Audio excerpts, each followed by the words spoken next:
Hello everyone, I hope you all are doing well in this lockdown. So today I am here with a very important chapter, that is sentence. So आज हम sentence के बारे में पढ़ते हैं। तो आप सबको पता ही होगा सेंटेंस होते क्या हैं। तो जब हम किसी के साथ कम्युनिकेट करते हैं तो जब हम अपने थॉट्स और आइडियाज़ को जो है एक दूसरे के साथ एक्सप्रेस करते हैं, अपने शेयर करते हैं अपने व्यूज़। लेकिन अगर वही व्यूज़ को, उन्हीं वर्ड्स को हम आगे पीछे जो है यूज़ करें तो क्या जो सामने वाला होगा उसे समझ आएगा। अगर मैं बोलती हूँ कि मैं खाना बनाने जा रही हूँ, तो मैं अगर बोल दूँ बनाने जा रही खाना, तो क्या आपको समझ आ रही है ये कोई सेंटेंस बना? नहीं बना सेंटेंस। इसे हमने अपने शब्दों को एक मीनिंगफुल फॉर्म में हमने इसको अरेंज ही नहीं किया। तो इससे क्या होगा कि हमारा जो सेंटेंस है वो गलत हो गया।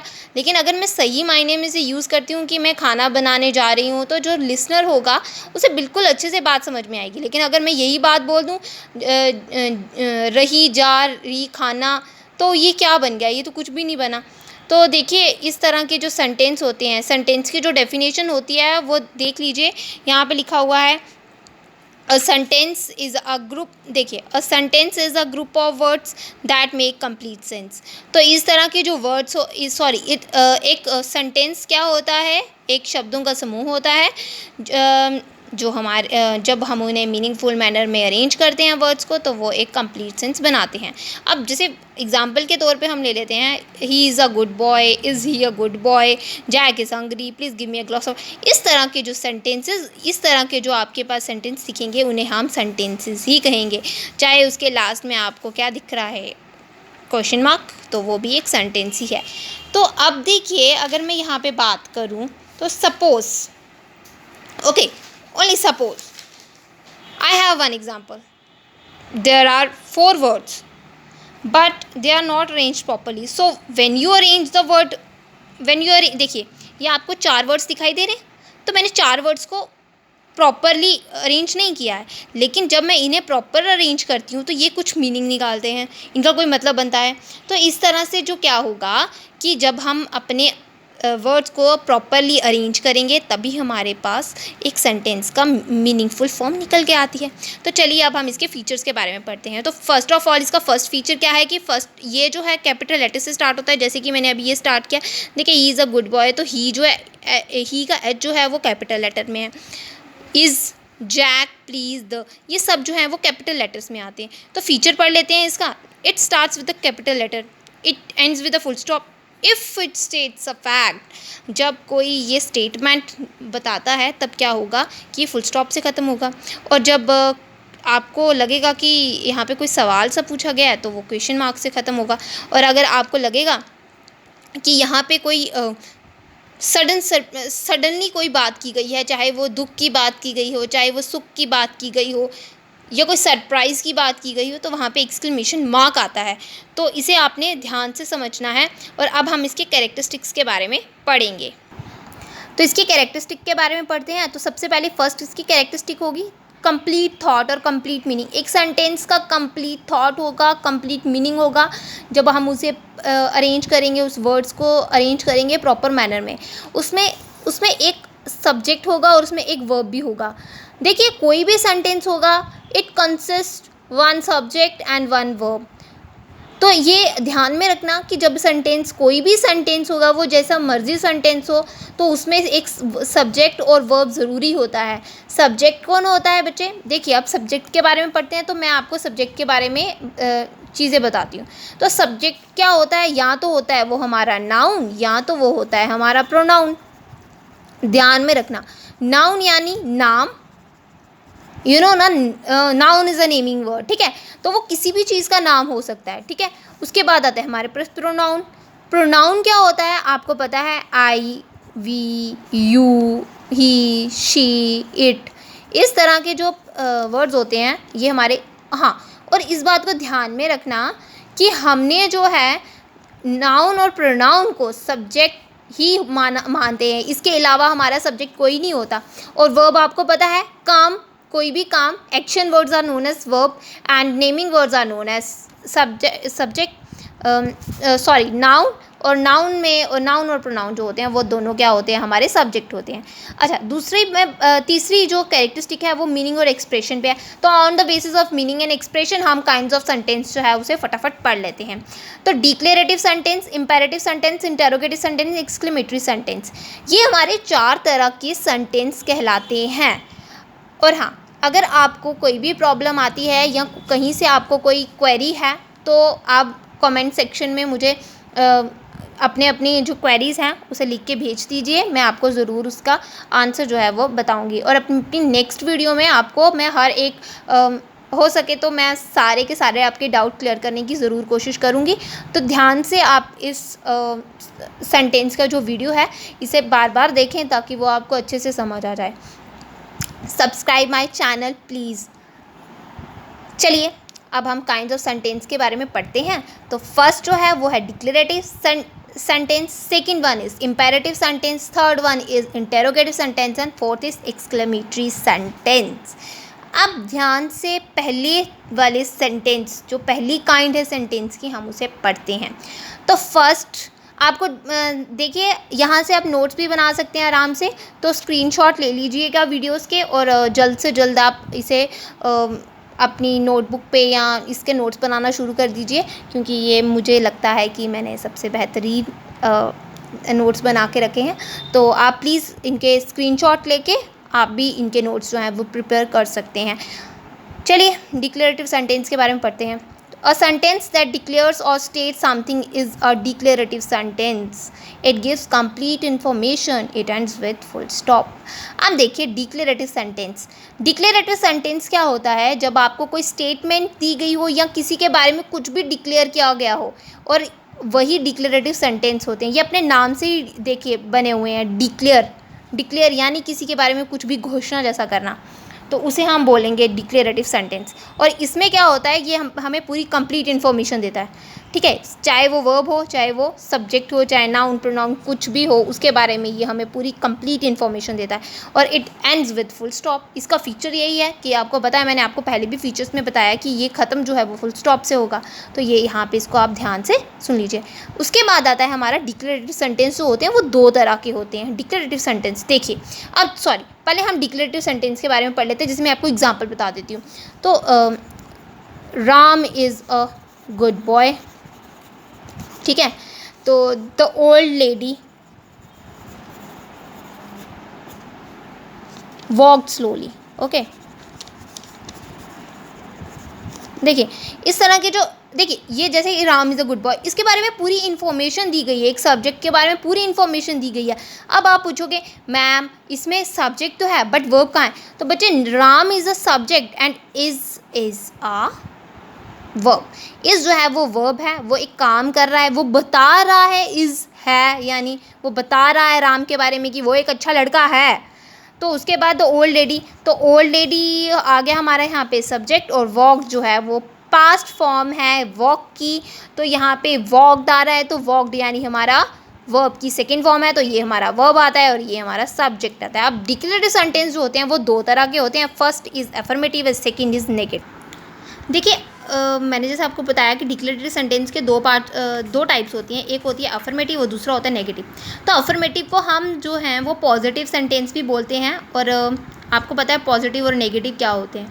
देखिए नेगेटिव में जो होता है वो नॉट का यूज़ किया गया होता है हेल्पिंग वर्ब के साथ, लेकिन जो हमारे पास एफर्मेटिव होते हैं वो एक तरह की कोई स्टेटमेंट होती हैं, तो इसीलिए वो उसमें कोई नॉट वगैरह का यूज़ नहीं होता। वहाँ पे सिंपल एक सब्जेक्ट होता है, एक वर्ब होता है और एक ऑब्जेक्ट होता है। तो जैसे कि अब एग्जांपल के तौर पे हम ले लेते हैं, he goes to school, Ram likes coffee, तो जेम्स प्ले फुटबॉल। मतलब इस तरह की थिंग्स जो पॉजिटिव चीज़ों को शो करती है, जिसमें नो, नेवर, नॉट का कोई यूज़ ही नहीं होता। तो इस तरह के जो सेंटेंस होते हैं वो हमारे एफर्मेटिव या पॉजिटिव सेंटेंस कहलाते हैं। अब हम नेगेटिव सेंटेंस की बात करें तो देखिए नेगेटिव सेंटेंसेस को मैं आपको ध्यान से समझा दूँगी और आप ध्यान से सुनेंगे कि नेगेटिव सेंटेंसेस जो होते हैं वो होते कैसे हैं और हम अफर्मेटिव को नेगेटिव में चेंज कैसे करते हैं। तो इसको भी ध्यान से सुनना है, मैं आपको भी पूरे ध्यान से आपको समझाऊंगी। तो आगे आप घर पे प्रैक्टिस करते रहिएगा तो आपको ज़्यादा बेहतर से आ जाएगा। तो अब नेगेटिव सेंटेंस जो हैं वो देखिए वो जैसे he does not go to school. अब देखिए यहाँ पे नॉट का यूज़ किया गया, मतलब नॉट है तो दैट मीन्स कि ये हमारा नेगेटिव सेंटेंस है, मतलब यहाँ पे ना की बात की गई है। तो नेगेटिव तो आपको पता है जहाँ पे नॉट, नो, नेवर का यूज़ किया गया होगा तो वो डेफिनेटली वो हमारा नेगेटिव सेंटेंस होगा। तो अब आप बोलोगे मैम इसमें नेगेटिव सेंटेंस जो होते हैं इसमें हमें कैसे पता चलेगा कि हमने नॉट का यूज़ कहाँ करना है। तो बच्चे इसमें ध्यान से देखना कि जब हम नेगेटिव सेंटेंस यूज़ करते हैं तो नेगेटिव सेंटेंस इसको ध्यान से देखिए। सबसे पहले हमारे पास आता है सब्जेक्ट, ठीक है, फिर प्लस हमारा यहाँ पे आएगा हेल्पिंग वर्ब। हेल्पिंग वर्ब के बाद ही आप नॉट का यूज़ करोगे, देन आपका ऑब्जेक्ट जो है वो लगाया जाएगा, ठीक है। अब इसे ध्यान से सुनिए, सब्जेक्ट, उसके बाद आपका हेल्पिंग वर्ब, देन उसके बाद नॉट, देन आप उसके बाद अगर आपके पास कोई मेन वर्ब है तो यूज़ करो, नहीं तो स्किप इट, उसके बाद आप ऑब्जेक्ट का यूज़ करोगे। जैसे अभी देखिए, जैसे मैंने यहाँ पे बात की नॉट के बाद, सॉरी यहाँ पे आप वर्ब भी लिख ही लो, यानी मेन वर्ब। तो for example he does not go to school. अब देखिए ही, ठीक है, does is our helping verb, okay, not plus उसके बाद देखिए हमारे पास वर्ब आ रहा है, टू स्कूल जो है हमारा ऑब्जेक्ट आ रहा है। तो इस तरह के जो सेंटेंसेस हैं, देखिए यहाँ पे हैव जो है वो क्या है, हमारा हेल्पिंग वर्ब है। अब इसके पीछे कोई मेन वर्ब नहीं लगा हुआ है, मेन वर्ब इसलिए क्योंकि इसमें है ही नहीं मेन वर्ब, तो हमने मेन वर्ब जो है वो अगर होता तो हम इसके नॉट के बाद लगाते। तो अब जैसे ये हैं तो हेल्पिंग वर्ब यहाँ पे हमारा आर ही आ रहा है, तो आर के बाद उसके बाद सिस्टर्स आ रहा है, तो सिस्टर हमारा जो है वो हमारा क्या बन जाएगा, वो हमारा होता है ऑब्जेक्ट। तो देखिए in other word negative sentence state something false, यानी वो किसी गलत चीज़ के बारे में बता रहा है, और बाकी जो है हमें नॉट जो है वो हेल्पिंग वर्ब के बाद ही यूज़ करना है। अब इम्पेरेटिव सेंटेंस के बारे में पढ़ लेते हैं। तो अब मैं आपको एक और बात बताऊंगी कि वो से हम थोड़ा इस वीडियो के सॉरी इस काइंड ऑफ सेंटेंस के बाद मैं आपको बताती हूँ कि हम डिक्लेरेटिव सेंटेंस को अफर्मेटिव सेंटेंस को नेगेटिव सेंटेंस में कैसे चेंज करेंगे और नेगेटिव सेंटेंस को इंटेरोगेटिव सेंटेंस में कैसे बदलेंगे, तो वो मैं आपको बाद में बताती हूँ। अब देखिए इम्पेरेटिव सेंटेंस के बारे में पढ़ते हैं। तो इम्पेरेटिव सेंटेंस देखिए, sentence that express a command, request, advice, order और suggestion are called imperative sentence. तो देखिए इम्पेरेटिव सेंटेंसेस क्या होते हैं, वो सेंटेंसेस जिस सेंटेंस में आपको लगेगा कि यहाँ पे कोई कमांड दी गई है, रिक्वेस्ट की गई है, एडवाइस दिया गया है, ऑर्डर दिया गया है, ये कोई सजेशन दी गई है, इस तरह के जो सेंटेंसेस होते हैं उन्हें हम इम्पेरेटिव सेंटेंसेस कहते हैं। जैसे अब देखिए मैं आपको रिक्वेस्ट करती हूँ, देखिए अब मैं आपको एक सिंपल सी कन्वर्सेशन एक बच्चे और एक मदर के बीच की बताती हूँ। जैसे अब मदर जो है अपने बच्चे को बोलती है have some fruits they are healthy, कुछ फ्रूट्स ले लो, ये अच्छे हैं तुम्हारी सेहत के लिए। तो मतलब माँ जो है अपने बच्चे को एडवाइस कर रही है कि ये तुम खाओ, ये तुम्हारे लिए अच्छे हैं, ये तुम्हें एडवाइस दे रहे हैं ना। तो ये क्या हुआ, हमारा इम्पेरेटिव सेंटेंस हुआ। तो अब बच्चा जो है वो बोलता है mother please buy me a packet of potato chips. तो बच्चा जो है वो अपनी माँ से ये कहता है कि मम्मा प्लीज़ मुझे जो है वो एक पोटैटो चिप्स का पैकेट जो है वो ख़रीद के दो। तो बच्चा जो है वो अपनी मदर को प्लीज़ करके कह रहा है, तो प्लीज़ यानी वो भी रिक्वेस्ट कर रहा है।